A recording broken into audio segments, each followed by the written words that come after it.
Welcome to the Power of Owning Your Career podcast, the show for women who are seeking more fulfillment in life and simply not getting it from their current situation. We focus specifically on careers, but hey, we spend a lot of time in our careers, so making changes here will definitely create an impact in your overall happiness. I'm your host, Simone Morris, and my mission is to empower women to succeed. Welcome to this week's episode of the Power of Owning Your Career podcast. Today, I'm pleased to have with me Denise Canady, who is the Chief Compliance Officer for Marrakech Inc. She began her career as a student at the Academy for Human Service Training. We are going to unpack that in the conversation. And let me tell you a little bit about what she does as Chief Compliance Officer. She ensures that programs at Marrakech are in compliance with the rules, regulations, and terms of services from agencies and funding sources. Denise is a graduate of the University of Bridgeport. She currently serves on internal and external committees and advisory councils. She is currently enrolled in a nursing program at Gateway Community College, pursuing a degree in nursing. Denise, welcome to the show. Thank you. Thank you for having me. Awesome. Well, tell us a little bit about what you're doing today. So today I am the Chief Compliance Officer at Marrakech, as you stated. I actually started at Marrakech 25 years ago. And this year we are celebrating our 50th anniversary.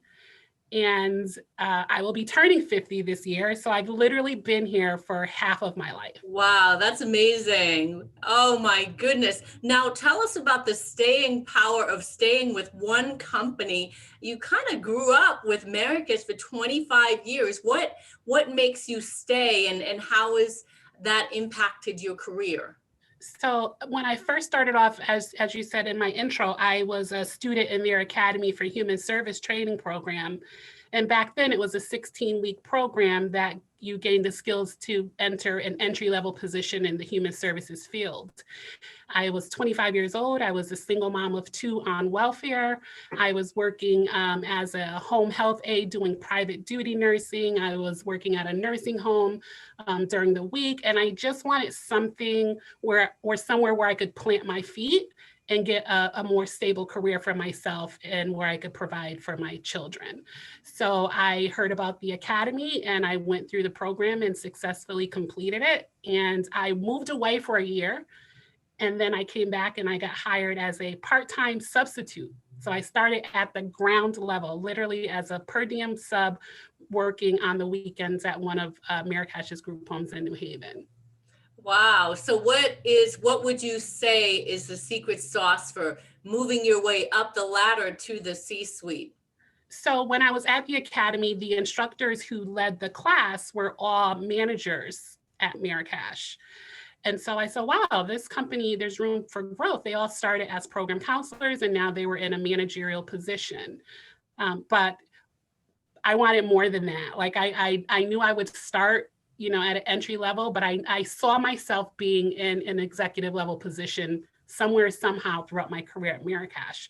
So as positions became available, I looked at the criteria for those positions and I honed my skills. So I said, so when this position is available next time, I can apply for it and hopefully get it because I'll have the skills. So when I became my first leadership role as a group home manager, my manager would ask me, because I worked overnights at that point, do you mind filling out this assessment or do you mind starting this report for me? And I took all of that in because I said, this is going to be my opportunity. So when this position becomes available, like they can't say no because I positioned myself to get the skills to do what the job requires. So when it was time for me to interview for the position, although I didn't have any previous managerial experience, I did have experience doing the managerial work. Wonderful. So this show is about being in the driver's seat for your career. And it sounds like with that strategic planning and vision that you had about, I want to get to this executive level. Here's what I need to do. Here's what I'm willing to do. Was there ever a time that you found yourself not in the driver's seat and the passenger, if you will, where someone else was calling the shots for your career? I have been fortunate enough to position myself, like I've always thought about like what the agency needed and what I was good at. So I always made myself valuable. So if it was developing checklists to get through licensing inspections with minimal to no citations, I was that person. If it was to look at the health and safety of the environment to make sure everything was in place, I was that person. So then I became the safety committee chair. So I really felt like throughout my 25 years here, I have geared my own path.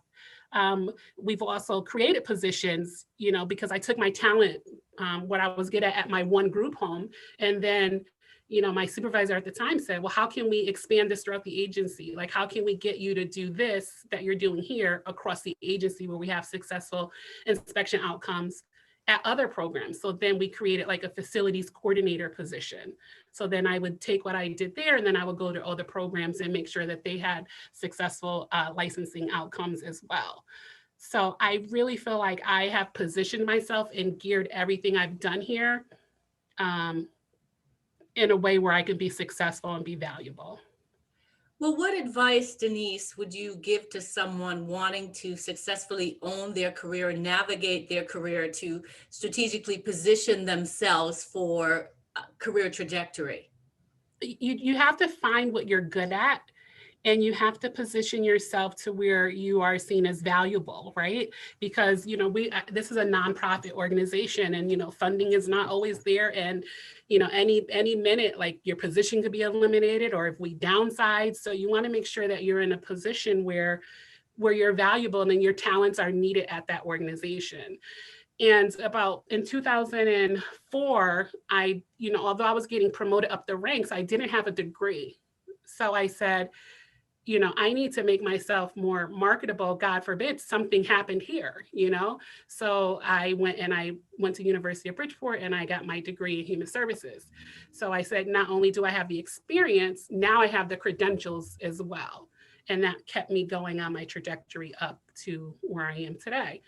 And I am in nursing school now, another career. So 25 years later, here I am, age 50, starting the nursing program, and I am going to use those skills here as well. We're going to develop a clinical department, and I will be the chief clinical officer overseeing the clinical department.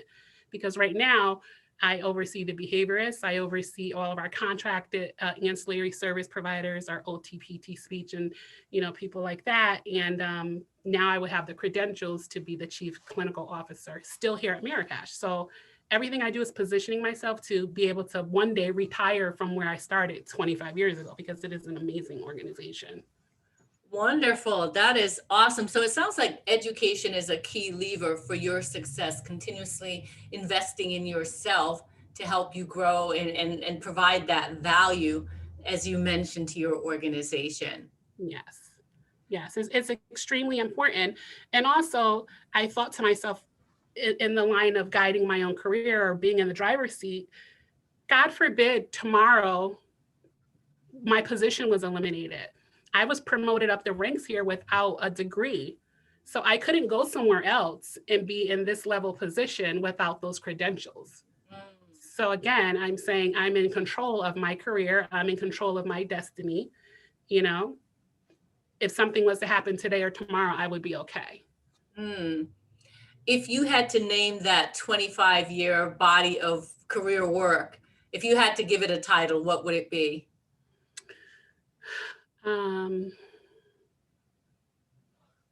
I would say if you put your mind to it and if you really want it, you can have it. Set your mind on your goal. Absolutely. Yeah. Absolutely agree with that. Well, as you have navigated your career, what resources have you found to be very helpful in navigating your career that you can share with our listeners? So, I do a lot of, I'm a web surfer. So I look at a lot of different research articles and I read a lot of journals. I speak with people who are advanced in their careers, who have, walked the path before me to get that tangible, hands-on knowledge just from those personal conversations. Because you So that's what mentioned I've done. reaching out to people who have gone before you and know the ins and outs of the world that you're living in. So how do you sustain those relationships? How do you build and foster those relationships so that you can call on them when you need them in your career, even if, like you say, God forbid, you have to, the situation changes in your current environment and you're no longer at Marrakech? So it's just all about forming and building relationships. I still am in contact with some of my professors from when I went and got my undergrad degree. I am still in contact with, believe it or not, my middle school 8th grade teacher who guided me throughout a lot of my career academically and professionally. He's still a valuable resource to me. We chat, every couple of months just to check in. The school social worker at my high school who was valuable with giving me input and guidance. I'm still in contact with her. My best friend, we've been best friends for over 40 years, and she's working on her doctorate degree at the University of, at Fordham University. And then here at Marrakech, Heather has been my mentor throughout my entire career here. And, I go to her if I have, questions, or I want, more information or just guidance or advice. Like I have a pool of people that I connect with that have been valuable since my younger years up through my adulthood. Yeah, I'm in awe. I'm trying to think back to 8th grade and who is memorable for me at 8th grade in high school. I feel like, I don't know that I kept in touch with anyone in high school, but certainly college for sure. It sounds like you've built this trusted strategic advisory board that you can bounce ideas off of whenever there's some career challenge or career discussion that you want to have. Yes. So recently I had a conversation with one of I call him my advisors, because I was trying to determine my end path with my RN degree. Because I already have a bachelor's, I can go right into the master's program. So I was thinking, well, maybe I'll go get my APRN. But the original goal was for me to get my master's in nursing and executive leadership. So I was torn, although I'm only my second semester in the program. I'm trying to strategically think, like, what is my next step? Like, which way I want to take it, and what can I do here at Marrakech, with those degrees. And because I'm on the executive team, and because with the APRN, I could do like site clinic and things like that for our individual, I think I would be more valuable with my master's in nursing and executive leadership. And that shaves 2 years off of the program, because if I would have gone for my APRN, I would have had an additional 2 years. So when I spoke with one of my advisors, he said, you just have to think, do you want to spend the rest of your years before you retire? He said, you're not like a little young cookie anymore. Do you want that direct patient contact, or do you want to be able to use your executive and leadership skills to at Marrakech to improve things over there? He said, you just have to figure it out. And I said, you're right. And over the weekend, I thought about it, and I called him on Monday and I said, I'm going to do my master's in nursing and executive leadership. Amazing. Amazing. I think you have to carve out time to think about your career and to think about value. So give us some tips on how we hone in on providing more value, whether you're working inside an organization or outside of an organization, because we mentioned the word provide value a couple of times in this conversation. So give our listeners some tips on how they can, provide value to their organizations. You have to understand and recognize what the needs are. And you have to be able to look within yourself and see how you can contribute to that, like how you can fulfill those needs, and position yourself, do the work to be able to position yourself to meet those needs for your organization. And that's how you become valuable, in my opinion. Like there, I'm not the end all be all, but I know that, there are things that I do really, really, really well, and not saying that no one else can do them, but I have 25 years of doing those things very, very well, which is valuable. Awesome. Awesome. Well, thank you for that. And how have you dealt with risk, taking risk in your career? Can you talk about that or give us some examples and what you have done to get comfortable with risk. Yeah. So going back to school with two small kids and, working full time and saying, I'm not going to be able to, work a full 40-hour and go to school full time and manage two small kids. So just being able to have those conversations with my supervisor to say, I need more flexibility. I need to be able to go to classes during work time and I'll make up some time on the weekend, or, I'm taking classes in the evening and I could work, come in earlier. And just putting myself out there to say, this is what I need to, benefit myself, which will in turn benefit the organization. And that was risky because, my supervisor could have said, no, you're here not Monday through Friday, 9 to 5. And then I would have had to decide, make some hard decisions at that point. Of which was more important to me at that point, going back to school or maintaining my career here. But those were some risky conversations to say, this is what I need, and I need you guys to work with me. Like I've given you guys most of my life, so I need that flexibility and accommodations, at this time. Wonderful. Well, it sounds like they were very willing to work with you. Now you are leading the way, I believe, when it comes to being an anti-racist organization. And so, of course, that means that you have to do work on yourself. And how does that impact you in your career, being courageous for conversations and really pushing for your organization to be anti-racist? Talk to us about what's going on with you as you're really pushing this work. So I have this motto, you have to get comfortable with being uncomfortable. But even saying that, there are times where I'm still really uncomfortable.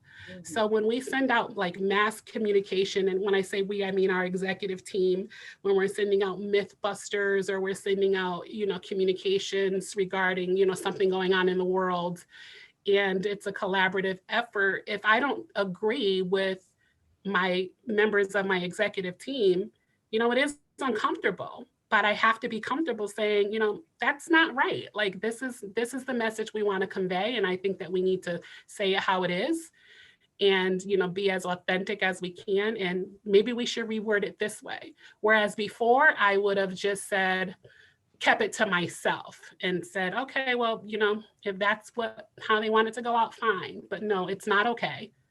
So I make sure that, we have that perspective on the executive level to say, this is important. And I'm speaking from a woman of color, a woman in leadership position here. And, my voice matters and I can contribute to this conversation. And so, they're receptive. I work with my cohorts are amazing. My executive team and my leadership team is amazing. Wonderful. Now I wonder, how did you get comfortable with your voice, with using your voice to create change? I just had to realize that if I stayed silent, change would not happen. And although it is uncomfortable, I have to speak up, because if I don't speak up, who is going to, right? So if I'm passionate or if I have a strong opinion about something, me keeping it to myself is not going to make change. So even if it's uncomfortable, I open my mouth and I say it. And let the chips fall where they may. And let the chips fall where they may. Yes, we're living in that kind of time, aren't we? Right. Yes. And it's important. It's really important. And I'm really passionate about it. And like I said, I wouldn't have been here for 25 years if we were not a great organization. Are we perfect? No. Do we have work to do? Yes. And I am committed to being part of that change, So. Wonderful. You shared so many valuable nuggets in this conversation, Denise. Any parting words of advice to those wanting to successfully own their careers? You just have to realize that you are in the driver's seat. Like you can control the outcome of your destiny. If you want to be in a top level position, or if you just want to be good at where you are right now, you can control that. You have the skills and the tools and the power within to control your outcome. And don't let it be in someone else's hands. If this is what you want for yourself, you have to own it and take control of it. Mm. I wonder, did you leverage any mindset resources just to really have that conviction? I'm on board. That's what my book, The Power of Owning Your Career, is about. That's what this show is about, being in the driver's seat. So I'm fully on board with what you're saying, but I recognize that it is a journey to get there. And so for those people not feeling so strong or just able to really be of conviction in their mind that they deserve to be in the driver's seat and as such can navigate and own their career, any mindset resources come to mind that would be helpful, or advice? I just look at like powerful people. Like I look at the Oprah Winfrey's and the Maya Angelou's and the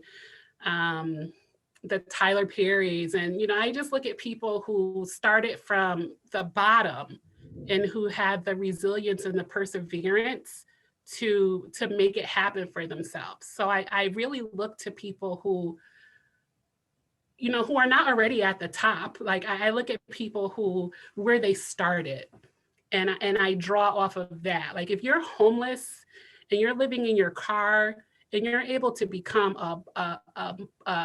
a person who owns your own studio and who provides work for the African-American community, and you did that, you worked and you clawed your way up, like that is so valuable and resourceful for me. Like I draw from things like that.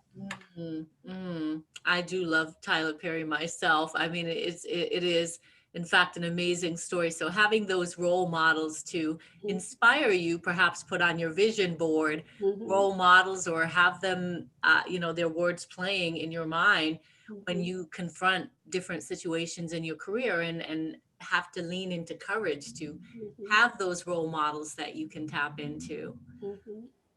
Wonderful. Well, Denise, thank you so much for being a guest on the Power of Owning Your Career podcast. I want to ask you to share with our listeners a way to contact you if they would like to. So you can contact me at 203-506-3559. That's my cell. Or my email is denise4311@att.net. And on Facebook, I am Denise Canady. Wonderful. Well, again, thank you so much for sharing your knowledge and wisdom on the power of owning your career, Denise. Thank you. Thank you for listening to the Power of Owning Your Career podcast. It is my hope that you enjoyed today's episode.